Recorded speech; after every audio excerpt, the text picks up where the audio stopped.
إذا نجمة التلفزيون الفائزة لأول محافظة إلقاء الشعر أروى بدر.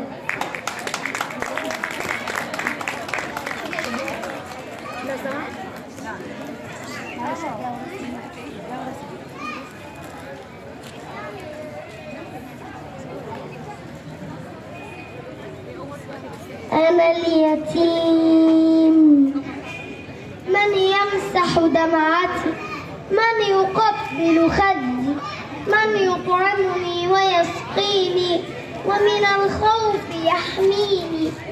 أنا هنا وحدي أخاف من ظلام الليل.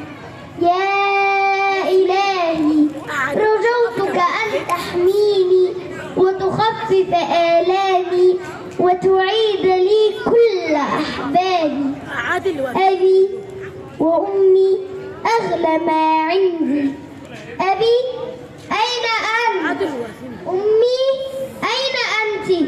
لا أدري أذهبتم وتركتموني وحدي أم إنه الموت قد فجعني وأخذكم مني.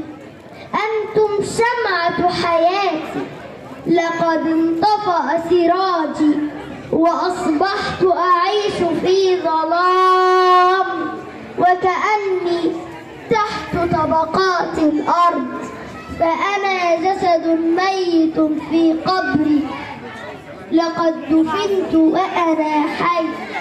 يا ليتكم أخذتموني معكم عندما غادرتم هذه الدنيا وتركتموني. أشتاق إليكم يا رب يا رب، أشكو لك ضعفي وقلة حيلتي، فأنت ملجئي وملاذي وأنا في دار الحزن والغربة. أنا اليتيم من يمسح دمعتي، من يقبل خدي.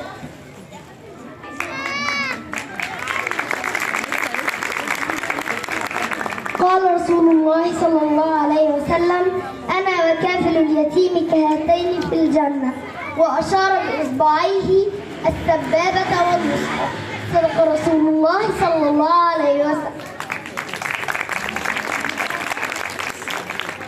ليس اليتيم من انتهى أبواه من هم الحياة وخلفاه ذليلا، إن اليتيم هو الذي تلقى له أما تخلت أو أبا مشغولا.